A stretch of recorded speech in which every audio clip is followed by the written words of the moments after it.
Okay, quick disclaimer, don't judge my MPC. I actually take really good care of this thing. These are actually worn out pads because I just finger drum on them so much, and I already sprayed this with air. It's just that the camera is so close that it pretty much detects every little speck. So today we're going to be talking about drums, and specifically making drums from scratch in the MPC. Now, obviously, we are working on limited hardware, so we kind of have to use the tools that we have, but it's going to be a lot of fun because A, you're going to get some insight into how to make your drums work with limited plugins and processing.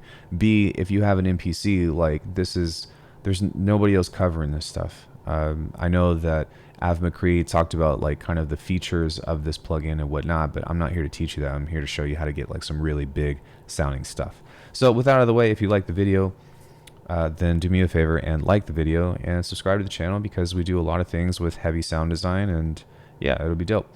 All right, so we got a little 808 kit. It sounds like this.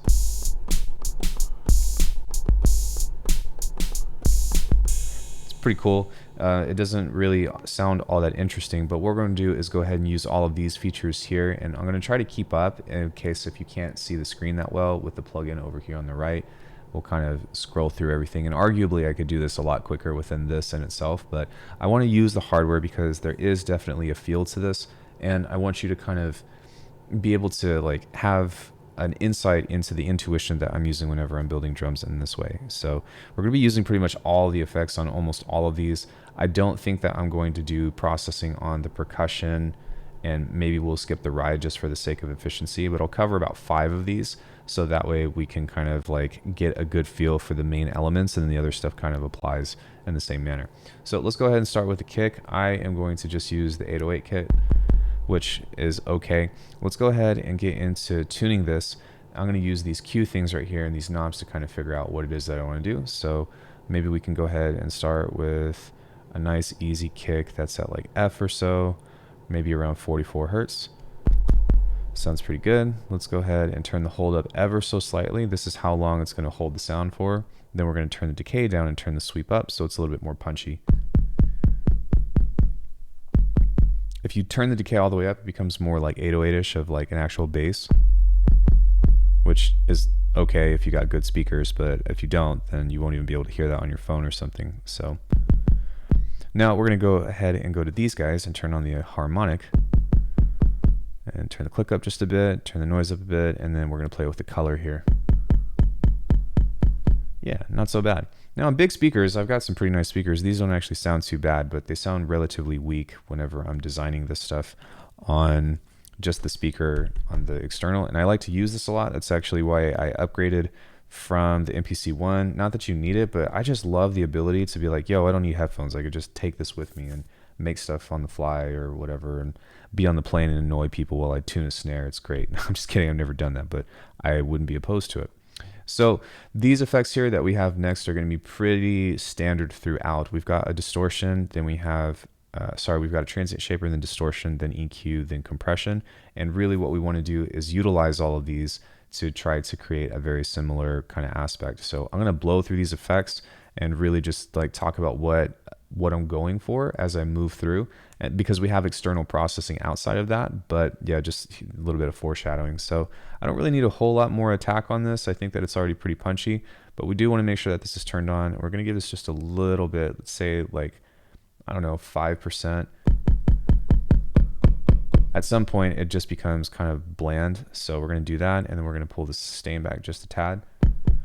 I like my drums to be really punchy but really short, and the reason why is because I like my basses to be more heavy. So even though my kicks and stuff are usually pretty full frequency, they are designed to be super short, so that way they hit really hard but then they clear really very quickly and leave room for whatever bass phrases and stuff I want to pull in. So this is really important because if you leave the threshold down all the way, you're actually going to hear that this is going to be kind of like awkward. So I think it started around here, but check this out. If you turn this up, reduce the drive just a bit. I don't think I actually turned that on. There we go. Now we've got a lot more punch, and that sounds a lot better. So yeah, if you turn the threshold down, it just gets like super buzzy. But if you turn it up, it gets a little bit cleaner. That already sounds way better to me. Okay, let's go to the EQ next. And I'm just going to take out the high end and kind of mess with this and maybe move this around like 3K and just listen to it a couple of times and see what it sounds like.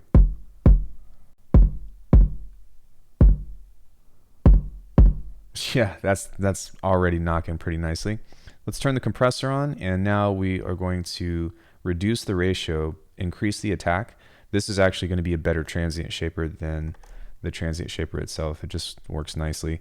And we are going to turn the threshold down and actually just turn these drums down a bit as well. So whenever you add a long attack with a compressor, it pretty much makes the compressor wait a certain amount of time to activate. So it actually makes the front end of your initial sound, or the transient rather, hit a lot harder. And this is one of the fastest ways, no matter what you're doing this on. If you use a compressor and use a long attack, usually a long release as well, depending on how you want to shape the dynamics. And I'm not going to get into compression or anything, but this will make a huge difference. So check this out. Now we've compressed the heck out of it and turned it down, but this is the makeup gain here. So we're going to start to turn this up a little bit, and it's going to hit really hard.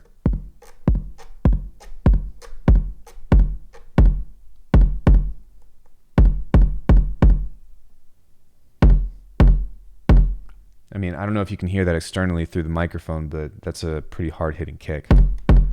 If you want it to knock more, then you can kind of play around with this with this frequency range here, and maybe see if around 400 or so can be a nice boost. And you don't want to do it too much because it could make it too boxy, but this is just one way that you can kind of get a little bit more out of it if you want to shape it some more. So let's take a look.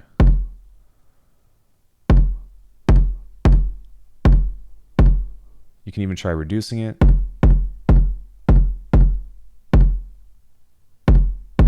Yeah, I could play with that and tweak it for hours, but let's go ahead and move on for the sake of that. So the processing that I do on this is pretty much the same thing through the board. For the sake of efficiency, let's go ahead and move to the snare, but we're pretty much just going to tone this and tune it into a means of being like, all right, let's go ahead and get a nice sound initially, then we'll process it through these effects. So now that you've seen how I work with the transient shaper, the distortion, the EQ, and compressor, you're pretty much going to see this 5 times, but I want to kind of get through this quickly so we can get into the external effects and talk about why I use those. So let's go ahead and tune the snare. 200 hertz is a good place, just because in my genre of halftime, swingy, sloppy beats and stuff, I usually tune my snares to about not A flat usually, but B flat, if anything. So pretty quiet in comparison. Let's go ahead and manipulate this. So this is the low harmonic, this is the high harmonic. I usually don't use this a whole lot, but just for the sake of trying to find something I like, I'll go ahead and tweak this and show you what some of these sound like.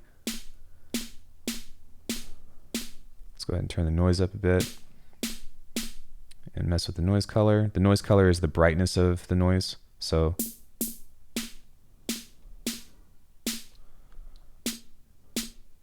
there we go. Turn the stereo up a bit. And then I'm going to just turn this down back to 0.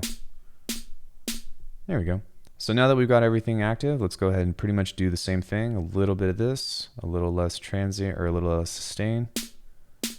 Now this shape thing here has never really done a whole lot for me. I don't really know why, but it's not really something I mess with. So if you're wondering about it, don't bother with it. I feel like it's probably has to do with the curve of the shape or something, but it's super negligible. So like, don't even waste your time. I try to drive everything about like 4 or 5 decibels, just because anything after that begins to like break the sound a little bit too much, but actually sounds pretty good.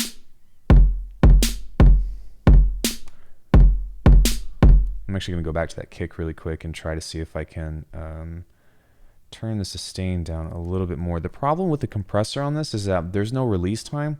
And sometimes when you drive something too hard with distortion, you want a higher release so that way it cuts the tail end.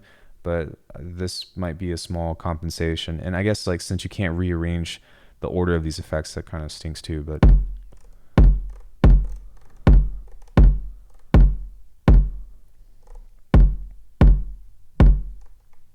you know, it's fine, because when we bounce this out into a kit, we can just cut the tail anyways, but just keep that in mind in your pocket if you're like running into that problem. So yeah, now what we're going to do is just take out the low end of everything of around 180-ish. And the reason why I'm not cutting it at 200 is because there's crossover. So you don't necessarily just want to go to the frequency range of the fundamental. You want to go a little bit below or a little bit above, depending on what you're doing. And you can mess with it in that way. But let's go ahead and tweak some of these and see what we can get out of it. So that's completely cut now. Yeah, that's got a really, really gentle roll off. So let's see, this is around 1,000 hertz. We can give a small boost to that, just a tiny one.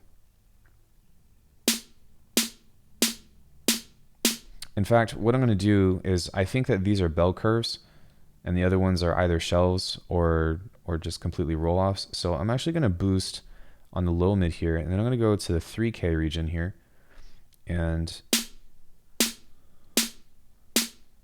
just try to tame that just a bit. There we go. Now the reason why I like boosting this area is because there's a really strong transient around 1K, and then usually around 3K, that's when things can get kind of sharp and like harsh to listen to, at least as far as when it comes to snares. It's not every sound, but sometimes managing that can be super helpful. And then once you're past, 8.27K, I don't even know if you can read that or not, but hopefully you can see it over here. You'll see that you can kind of just get away with boosting the high, and I would argue that you can even go higher if you wanted to and get away with more boosting. It just kind of makes it a little bit brighter. So yeah, now that we get into that, turn this down, turn the ratio down, which is weird. Usually you want to turn the ratio up, but I think that it's usually better if you kind of stick with a lower ratio, just the way that this works. Actually, I'll just show you that. If you have a really high ratio, then it does this. See, it almost cuts it a little too hard. So I want it to be fatter, and so kind of sticking around either anywhere from 1.5 or 2 to 1 ratio is kind of where I found my success.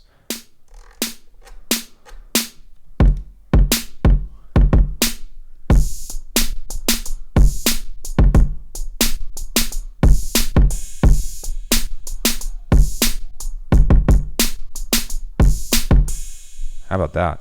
So that's a kick and snare for you. And this is before the master effects that we've got. And I would say I'm going to try not to overkill this, but let's go ahead and quickly tune the hats. So I'm actually not going to use a whole lot of transient shaping and distortion and blah, blah, blah on this. I'm just going to quickly blow through this to kind of make it snappy. But the kick and snare is the main thing. And from here, you can pretty much go and resample that if you want to, or change the model. But keep in mind, if you change the preset model here, in this area, then it's going to reset all of your initial settings, but it will keep your effects. So yeah, that's just something to be mindful of.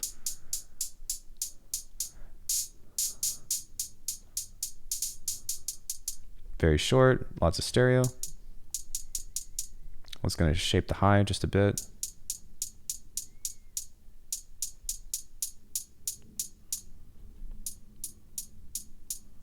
And then I'm going to turn this up just a tad as well. There we go.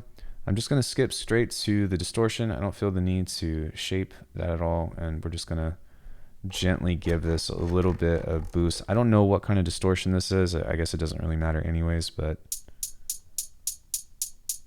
my guess is it would be overdrive. So let's go ahead and go to the EQ now. And we just want to take out everything below. Yeah, I guess 1,000 hertz is okay. Maybe not. And I'm not going to touch the compressor.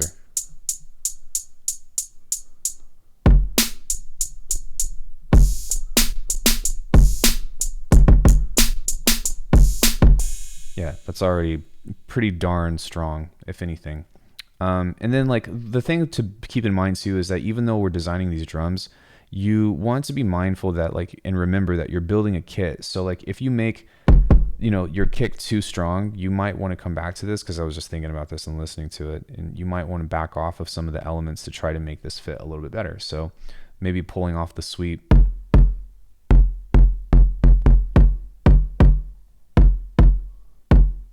And then pulling off the decay as well.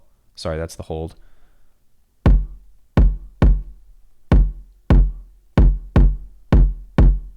And then I want to just adjust the EQ just a little bit more, so that way we are taking everything here and really taking out that high end. Yeah, that sounds a lot better. you're going to have to keep in mind that there's going to be some tweaking here, and sometimes your tastes are going to change as you're designing these. But part of the fun is doing this and just being like, yo, I'm freaking designing this on an MPC. Like, how fucking cool is that? Sorry for the cussing or whatever, but that's what happens when I get excited. So yeah, we got a hi-hat. Open hat is almost the exact same thing. So let's go ahead and blow through that quickly.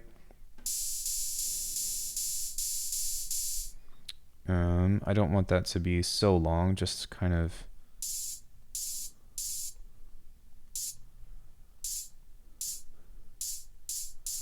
and tune it. And then I know that there's like some tonal values in here, so we can kind of just remove some of that stuff.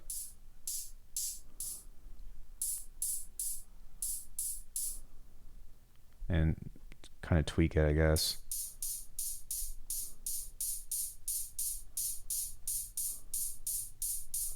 There we go. Same thing here, just a touch of distortion.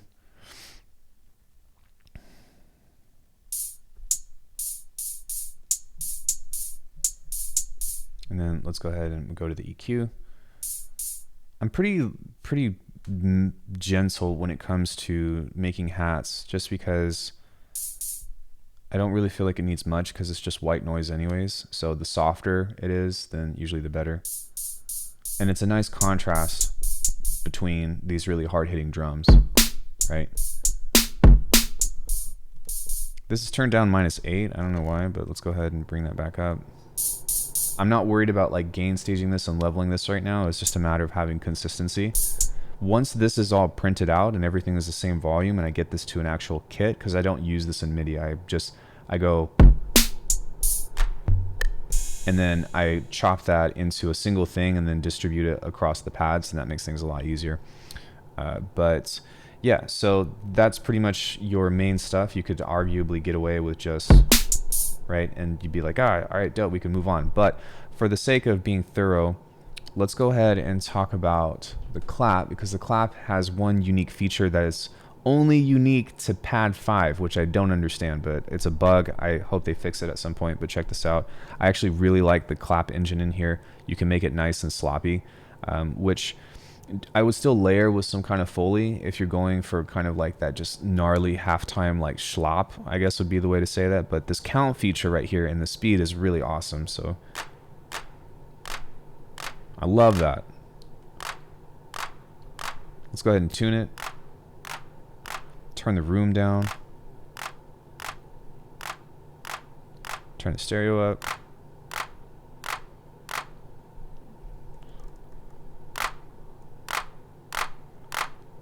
Turn the speed down. Oh, nice.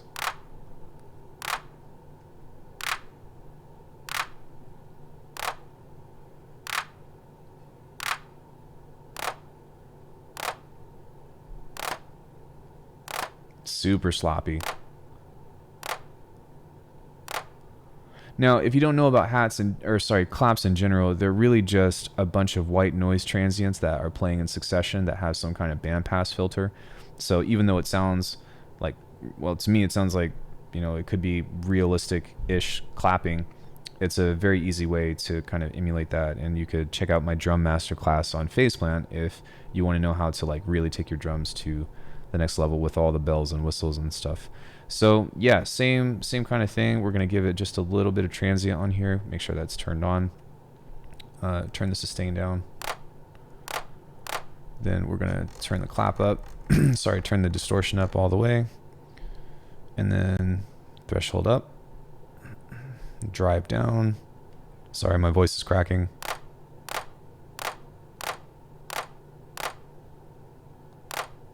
Distortion's turned off, so let's back off of that now. Yeah, that sounds pretty good already. Okay, so after EQing this, one thing that I want you to be mindful of is if you are using pad 5, I don't know why this does this, but check this out.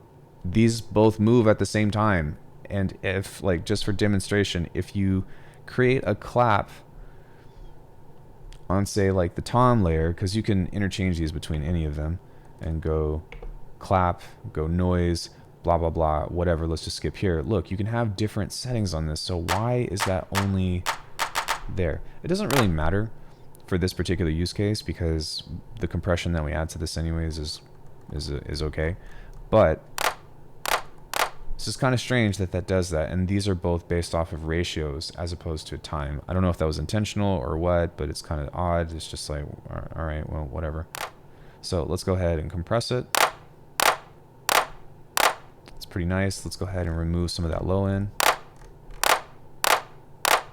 And I'm going to start to move this upwards until I start to hear it being affected.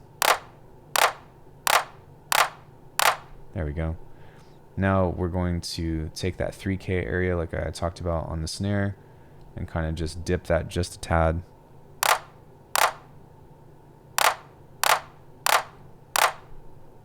Let's go to that 1K region and just play around and see if this helps make it sound better or not. And don't just like do the knobs of what I'm doing. Like listen to it. If it sounds good or it sounds better to you, then like keep it.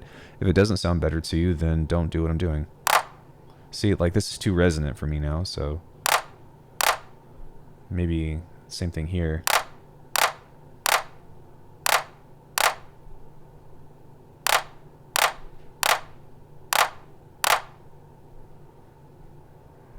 Maybe not so much.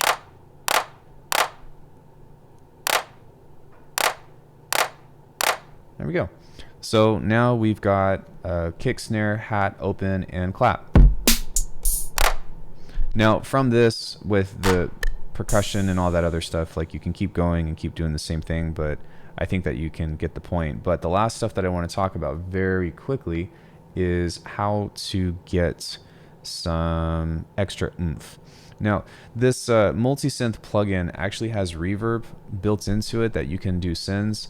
I don't really like to use those. They're not bad, but if you want to add some extra character to your snare, I guess, then that's one thing that you can do. So if you go to send effects and then you go to the stadium, reverb, turn this down to like 0.4, or about as low as it can go, and then take the low cut and move that to something above 100 hertz. If you just set it to room, you can play with these different room shapes because these are actually going to help characterize whatever you send into it, mainly the snare and the clap. But when you go to your mixer, you can have these different send effects if you want to, and maybe just send your snare out to this. So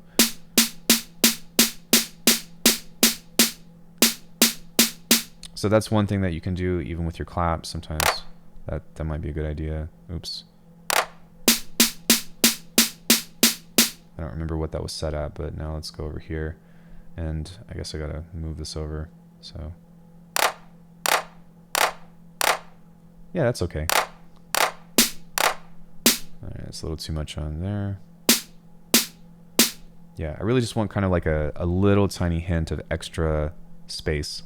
So yeah, you can use the diffuser and the delay and all that other stuff, but I don't really mess with that because I'm not trying to make like psychedelic.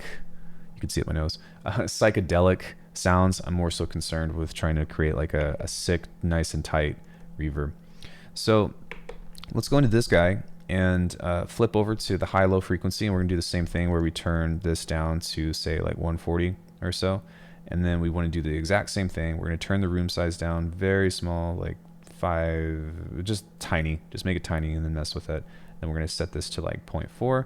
Then we really just want like an 8% mix at the most, because what this is doing is just adding a little bit of space to the entire kit now to make it seem like it's a little bit more in a single room. And sometimes designing rooms in this way can be helpful if like your drums aren't kind of sitting well together. So I'm going to move this all the way over to the left now where this is in room, and then not really mess with all this other stuff. I've messed with it in the past and I've found that it's not really all that helpful. So I just don't really use it. So there's that. But you know, mess around with it and find your own sound, and that's what I would recommend. But check this out now. Dope.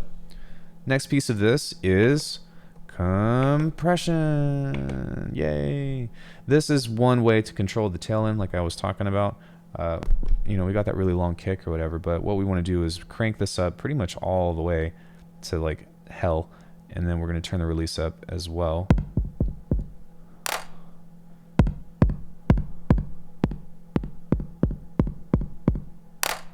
Then we're going to pull back on the ratio here.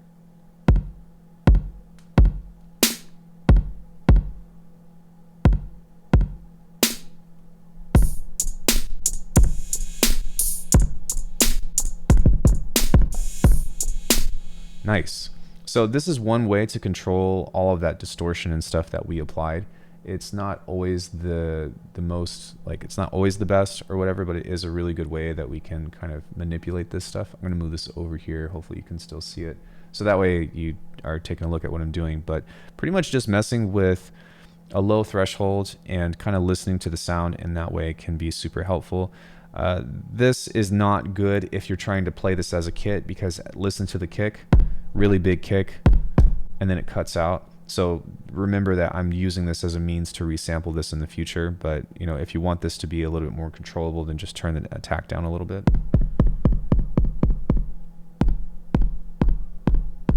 Yeah, so I guess at 15 milliseconds is where it's consistent, but playing with all this stuff here, you can adjust the threshold. Ooh, that's nice. Yeah. Maybe a bigger threshold. Yeah, at some point it starts to cut off all the beef and the smack, so really just messing with the ratio and all that is kind of what I'm going for here. Cool. So 2 more effects. These are going to be relatively easy. We're actually going to go in and technically clip this, which you might be asking me, why don't I use this as the last unit of the effect rack? And that's because no matter how hard or how much I try, this is always going to add like some extra tail end harmonics or some artifacts to whatever it is that I'm doing because of the way that I approach drums in the first place. There might be some other workaround, but one thing to note with using this is I keep it on a hard clip and I'll drive it about 3 decibels and then I turn the threshold to 0, because if you don't, it's going to actually have more distortion. So check this out. So it's more quiet, but you see how it's all like, well, squarified now. But if we turn this up, it's going to help kind of balance it a little more. But you can hear how it's already kind of like squashing it and like everything is squarified already. Now, technically, if you look at this on the output, you're going to see that this is hidden at -3. No matter what. So yes, it does clip it, but for some reason, I just can't get it to control in the way that I want it to in a more clean way. So the last thing that I applied to this is actually a maximizer, because this guy is kind of like the best of both worlds. You can mono the sub if you want to, so if you're applying this on bass or something, this is really helpful and nifty. But now we'll just mess with the threshold and try to get a clean sound, but a loud sound. So let me move this over again so you can kind of see what's going on. And this is almost, we're almost done here. We're just going to kind of mess around with this and see what we get. So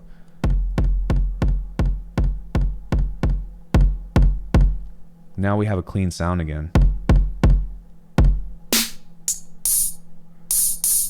We can come back into this and adjust this just a little bit more. And sometimes that's part of the process. It's just being like, all right, well, now that I've added this, I got to go back and adjust some of that. But we're just going to turn this gain back down just a tad. And adjust this as well.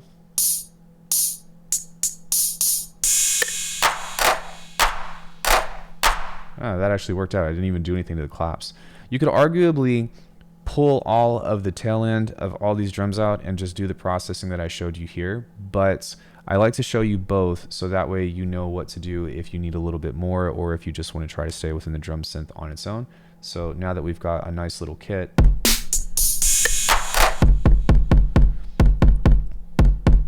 I'm going to actually adjust this just a tad and try to make this just a little bit more tame. Let's go ahead and mess with this for just a sec. Now we need the click.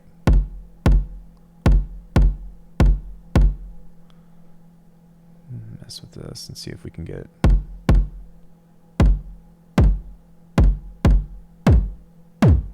Oh, there we go. That's our 909 wrecker right there.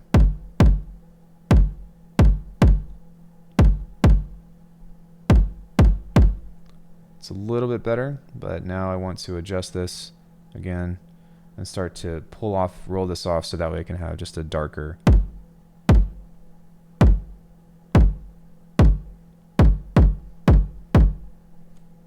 It's crazy because like we're cutting so much of this out, but it still has a lot of high end in it.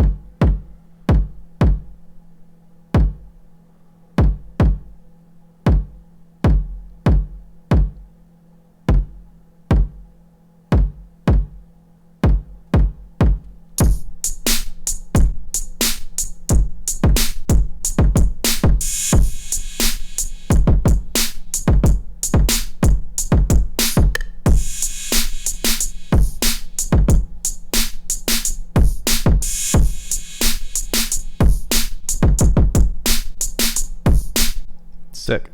So the last thing that we are going to wrap this video up to is we are going to quickly just go stop, go play, and then stop, because this is going to set up our retrospective recording. So now from here, we are just going to go 1, 2, 3, 4, 5, 6, 7, 8. Go shift, record, and you'll see that this is hopefully where I want it to be. Perhaps. There we go. Take a look at that. So you'll see that this is all kind of lined out. It doesn't need to be in time, but it just needs to be printed. So now we're going to go back to main. We're going to go to the whole thing here. We're going to go bounce to sample. And from this point, we can just create a new drum program. So we go shift menu to go to shift browse, and we go to sample assign, and we just go to the first one right there. Now on this, when we go into our program edit here, we go into the samples, we find our sample on the first one, and what I do is I go, all right, let's go to the start, sorry, fingers, and find the kick.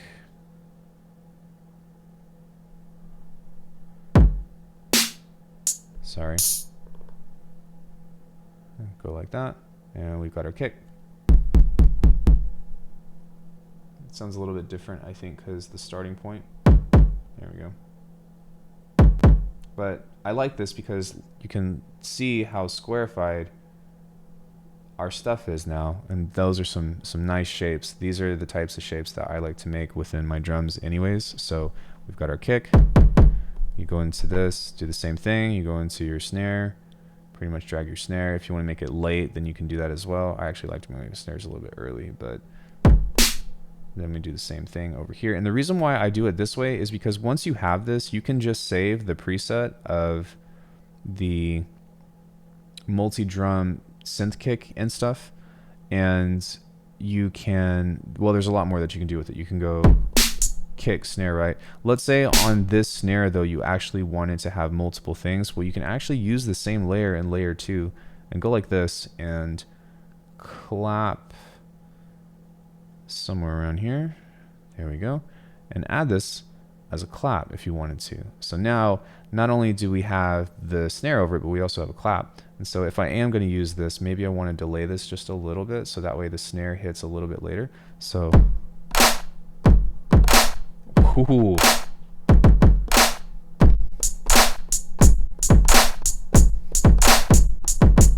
Bad drumming. Usually I'm better than that. But one thing to keep in mind is that when you do this, you can also go into the samples here and adjust this. So maybe you don't want that second layer to be as loud as your initial transient, then you can blend this as it says. You can also come into this via the envelopes, and you can add filtering into the entire sample itself. So you can't do it to each layer, unfortunately. I thought you could, but yeah, you can at least do that, which is pretty nice. So yeah, you can also offset these, which is kind of cool. You can adjust the levels. You can, I guess, adjust the overall global thing on that. But once you get into that, then you can also process these with extra effects if you wanted to. So you can use like your transient shaper and stuff. But I find that's really unnecessary. I don't think that you need to go as far as I did with getting your drums to hit really loud. But I guess the key components or the key takeaway from this is make them short, and then between distortion, compression, and EQ, that is really the name of the game in order to get some, you know, pretty cool drums inside of this. Now, I'm not saying that these are like drums that I would use in a full production halftime tune, but I mean, can we just take a second to appreciate what I just did? Not the fact that it came from me, but the fact that this box can produce such a wide range of sounds out of this in the first place. That's pretty fascinating. So yeah, hopefully you guys like this video, and I am out to put the Akai sound design on the map because not really anybody else is doing it to the extent that I know how to do it. I'm not saying that I know more than everybody, but just people don't really cover sound design within the MPC, and I know a lot about sound design, or at least a thing or two, and I think that this is a great starting point for you all to go and explore and create some cool stuff just from the synth engines. So be sure to check out my halftime masterclass that I already have available on the site. I've also got neuro-based tutorials and all those other things. And if you want to support the channel, check out alckemy.com, and you could load yourself up with some samples and some presets and stuff to get you going. And yeah, hopefully you guys enjoyed the video. please drop me a comment, leave a like if you can. And I appreciate all of you. Much love. I'll see you on the stream here in a little bit. Bye.